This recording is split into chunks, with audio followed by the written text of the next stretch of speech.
নমস্কার বন্ধুরা, সবাই কেমন আছেন? আশা করি সবাই ভালো আছেন। তো চলুন একটা নতুন ভিডিও নিয়ে জাগো প্রকল্প। হ্যাঁ বন্ধুরা, প্রতি বছরে মহিলারা এই জাগো প্রকল্পের মাধ্যমে ৫,০০০ টাকা পর্যন্ত সুবিধা পেয়ে থাকেন এবং এই প্রকল্পে আবারও আবেদন প্রক্রিয়া শুরু হতে চলেছে জানুয়ারি ১ম। তোমরা জানো যে নতুন বছরে বিভিন্ন সরকার বিভিন্ন রকম নতুন নতুন প্রকল্পে আপডেট দেয় এবং তার সাথে সাথে আগামী লোকসভা ভোটের মাঝেই তো প্রত্যেক সরকার বা প্রত্যেক পলিটিক্যাল দল আমাদের বিভিন্ন প্রকল্পের সুযোগ সুবিধা দিয়ে থাকে। তো এবং জানুয়ারির ১ম এই জাগো প্রকল্পে এক নতুন আপডেট নিয়ে চলে এসেছে।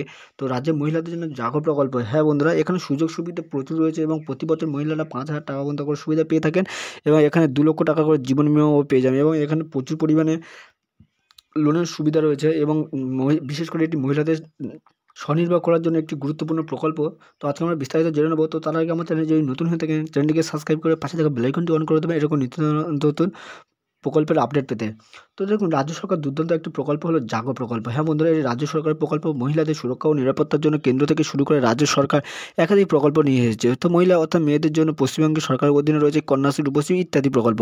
এগুলি ছাড়াও মহিলাদের সুরক্ষার জন্য একটি নতুন প্রকল্প হচ্ছে রাজ্য সরকারের। তো এই প্রকল্পের নাম জাগো প্রকল্প। এই প্রকল্পের মাধ্যমে বছরে ৫,০০,০০০ টাকা পর্যন্ত করে আর্থিক সুরক্ষা দেওয়া হয় প্রত্যেক মহিলার পিছু। এবং আজ আপনাদের রাজ্য সরকার এই প্রকল্পের সম্পর্কে বিস্তারিত জানাবো এবং তার সাথে সাথে এই প্রকল্পে কীভাবে আবেদন করবে এবং এই প্রকল্পে আবেদনের লাস্ট তারিখ কী বিস্তারিত আমরা জেনে নেবো। ভিডিও লাস্ট পর্যন্ত দেখতে থাকবেন। তো এখানে দেখুন আপনাদের ভিডিওর বিষয় কী রয়েছে, জাগো প্রকল্প কী এবং জাগো প্রকল্পের কী সুবিধা বেনিফিট রয়েছে এবং জাগো প্রকল্পের কবে থেকে আবেদনের প্রক্রিয়া শুরু হবে এবং কী রেজিস্টার করতে হবে এবং কী ডকুমেন্ট লাগবে, তো আমরা বিস্তারিত জেনে নেবো। তো লাস্ট পর্যন্ত দেখতে মমতা ব্যানার্জি অর্থাৎ তৃতীয়বার মুখ্যমন্ত্রী পদে বসার জন্য জাগো প্রকল্পের সূচনা করেছিলেন। তো মমতা বন্দ্যোপাধ্যায় নিজে এই প্রকল্পের নামকরণ করেছেন। মূলত স্বনির্ভর গোষ্ঠী মহিলাদের আর্থিক সহায়তা প্রদানের জন্য এই প্রকল্পটি লঞ্চ করা হয়েছে। তো এই প্রকল্পের মাধ্যমে রাজ্যের ১০,০০,০০০ স্বনির্ভর গোষ্ঠীর ৫,০০,০০০ টাকা পর্যন্ত করে আর্থিক সহায়তা পাওয়া যাবে। এই প্রকল্পের জন্য রাজ্য সরকার ৫,০০০ কোটি টাকা বরাদ্দ করেছে। তো এই প্রকল্পের সুবিধা নেওয়ার জন্য নির্দিষ্ট কিছু শর্ত মেনে চলতে হয়। তো জাগো প্রকল্পে কী সুবিধা বা বেনিফিট রয়েছে সেটাও দেখে নেব। বর্তমানে এ রাজ্যে প্রায় ১০,০০,০০০ স্বনির্ভর গোষ্ঠী রয়েছে। একটি গোষ্ঠীতে রয়েছে ১০০ জন, ১০ জন করে মহিলা, অর্থাৎ ১০ জন অথবা ১২ অথবা ২০ জন, যেখানে যেরকম স্বনির্ভর গোষ্ঠীর দল গড়ে উঠছে।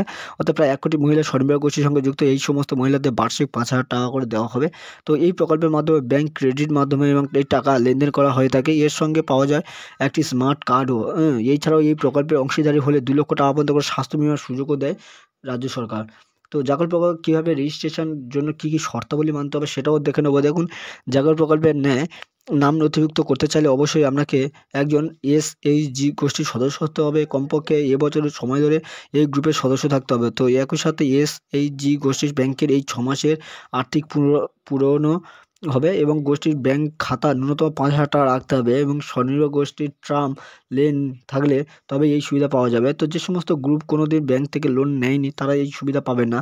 এই সমস্ত শর্তাবলী ঠিক থাকলে প্রতি বছর মার্চ থেকে এপ্রিল মাসে পর্যন্ত আপনারা সঠিক আপনাদের ব্যাংক অ্যাকাউন্টে ৫,০০০ টাকা করে ক্রেডিট হয়ে যাবে এবং লোকসভার আগে। তো বন্ধুরা, এই জাগো প্রকল্পের মাধ্যমে এক গুরুত্বপূর্ণ খবর বা নিউজ আপডেট হতে চলেছে। তো লোকসভা ভোটের আগে মহিলাদের জন্য নতুন প্রকল্প চালু করছে কেন্দ্র সরকার এবং এই প্রকল্পে ঠিক লক্ষ্মী ভাণ্ডারের মতো এবং লক্ষ্মী ভাণ্ডারের অনুকরণে এক নতুন প্রকল্প আসতে চলেছে কেন্দ্র সরকারের। তা আমরা বিস্তারিত জেনে নেবো। তো এরকম নিত্য নতুন ভিডিও এবং প্রকল্পের আপডেট জানতে হলে অবশ্যই আমার চ্যানেলটিকে সাবস্ক্রাইব করে পাশে থাকা বেল আইকনটি অন করে রাখবেন আর এরকম নিত্য নতুন প্রকল্পের আপডেট পেতে অবশ্যই আমার চ্যানেলটিকে ফলো করে রাখবেন। তো দেখুন, জাগো প্রকল্প কীভাবে আবেদন করবে।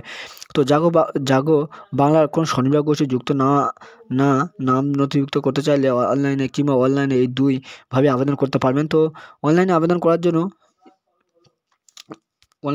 আপনারা এই গ্রুপে চলে যেতে পারেন অথবা আপনারা অফলাইনেও আবেদন করতে পারেন। তা বিস্তারিত আমি দেখিয়ে দেবো। ওয়েবসাইটে প্রথমে রেজিস্ট্রেশন করে নিতে হবে, তারপর OTP বসিয়ে নিজের গোষ্ঠী ও যাবতীয় তথ্য পার্সোনাল করতে হবে। সঙ্গে কিছু প্রয়োজনীয় নথি আপলোড করতে হবে। ওদের কোনো স্বনির্ভর গোষ্ঠীর বিডিও অফিসে গিয়েও এটি দরখাস্ত করতে পারে। তো এটি সাধারণত বিডিও অফিসে অফলাইনে বিডিও অফিসে গিয়ে এটি করতে পারে। এছাড়াও আপনি দেখুন, এখানে একটা মোবাইল নম্বর দেওয়া আছে, হেল্পলাইন নম্বর। দেখুন, এখানে একটা হেল্পলাইন নম্বর দেওয়া রয়েছে। তো এই হেল্পলাইন নম্বরে তোমরা যোগাযোগ করলে এখানে জাগো প্রকল্পে সমস্ত বিস্তারিত তথ্য তোমাদেরকে এখানে বলে দেওয়া হবে এবং স্টেপ বাই স্টেপ সমস্ত কিছু সাহায্য করা হবে। তো এখানে বিভিন্ন গোষ্ঠী যাবতীয় তথ্য রেজিস্টার করতে পারবেন। তো আজকের এই ছিল ভিডিওটা যদি ভালো লাগলে তাহলে লাইক কমেন্ট ও শেয়ার করবেন আর আমার চ্যানেলে নতুন হয়ে থাকলে সাবস্ক্রাইব করে পাশে থাকা বেল আইকনটি অন করে দেবেন।